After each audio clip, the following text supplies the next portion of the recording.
pretty soft hits. I mean, what's your feeling when you leave a start like this? Yeah, it's just a grinder, you know, like one of those just, you kind of chalk it up to just one of those days, really. You know, I just felt like anything that got put in play was a hit. I felt like, you know, my command was in and out at times. Felt my stuff was pretty good, but it just seemed like they always found a hole, you know, and that kind of ended up being kind of the story of the game. Seemed like your velo was up today. What do you think that had to do with? I think just having some extra rest. You know, I don't know. I don't even know if I've made a single start on like a 5-day schedule. So I've been able to have you know, some extra throwing in between starts. You know, I've worked really hard on recovery towards the back end of my, you know, starts. So I think, you know, a combination of a lot of things. Do you feel like that extra throwing is a sign of health? I mean, feeling good about it? Yeah, I think, you know, I think there's some things that I might need to fine tune a little bit, because it still seems like there's times throughout the game where just command is gone and it's just almost impossible to find. But you know, on the flip side of that, you get rewarded with a little bit better stuff and a little bit, you know, your body feels a little bit better and stuff like that. So, you know, you just kind of move the bars a little bit and you know, start tinkering here and there and just trying to fine tune and, you know, work more maybe this week on trying to find a little bit better command consistently.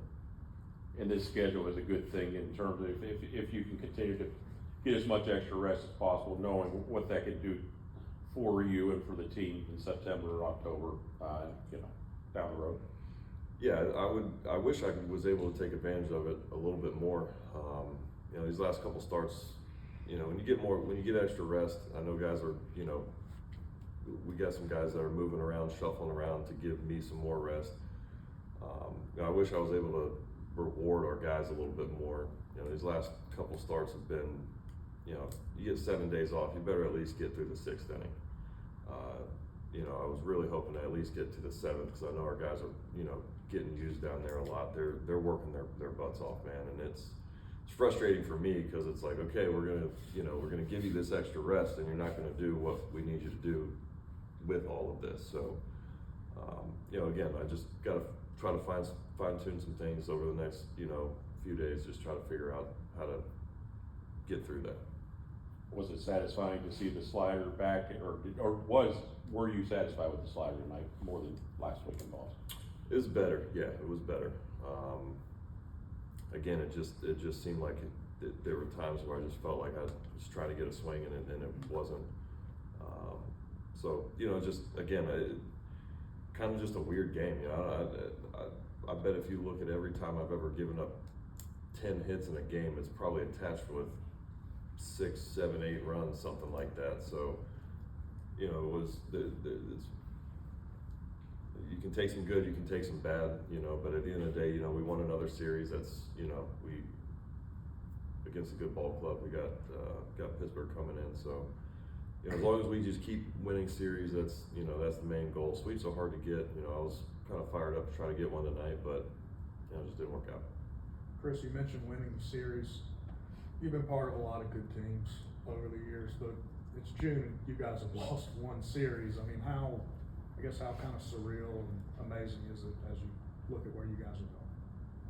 It's been a lot of fun, I'll say that. And I think, you know, if you look around that clubhouse, you know, it's not, you know, too surprising. You know, I think we've all believed this. I mean, you look over the last couple of years, you know, last year was tough. You know, year before that, it just, you know, injury was kind of the thing that kind of got us the last couple of years.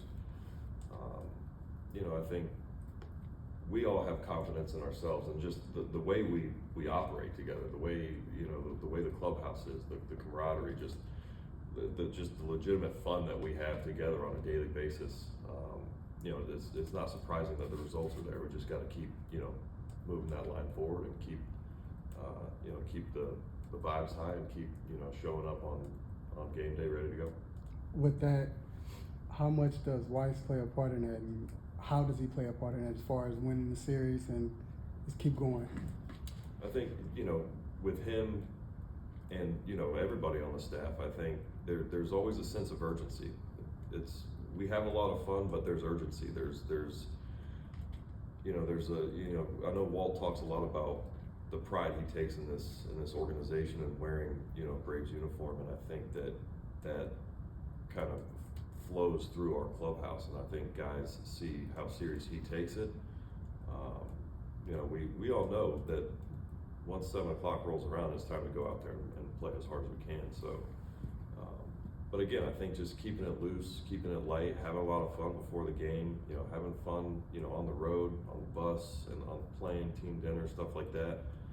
It's been a lot of fun. I think that carries over onto the field, and you just gain trust in each other. You have, I know everybody in that clubhouse has my back, and that goes through everyone in that clubhouse. So, when you have faith and trust and confidence in each other, it's generally gonna, turn out pretty well.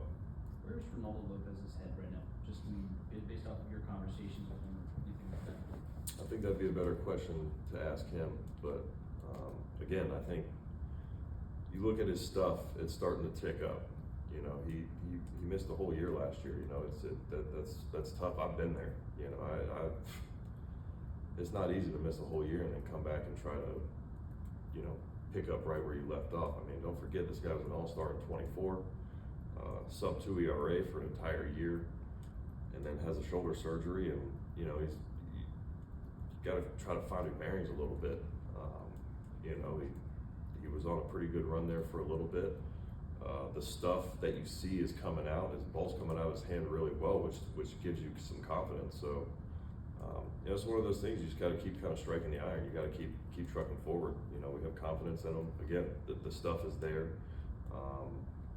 Just sometimes when you take that amount of time off of reps, it can be tough. And I've been there, so I can speak on that pretty easily. It's not easy. So, he's in there every day working, throwing bullpens, doing his throwing program. All of his shoulder strength stuff is he's on top of. So, we just keep getting at it. This game's not easy. What's impressed you the most so far with what Didier Fuentes is able to do out of the bullpen? I think just his poise. He's a young guy, man, and being able to come in big situations, multiple innings. He's kind of like a Swiss Army knife. He can come in and pitch 3 innings from the 5th to the 8th. He can come in and get the biggest out in the game, in a tight spot. And I mean, his stuff it's just a lot of fun to watch. Just pure electricity coming out of that right arm. So again, it's a lot of confidence in him, and I think moving forward, he's only doing himself a lot of favors, maybe even getting back into the rotation. But a lot of fun to watch. All right, thanks, Chris. Appreciate it, guys. Thank you.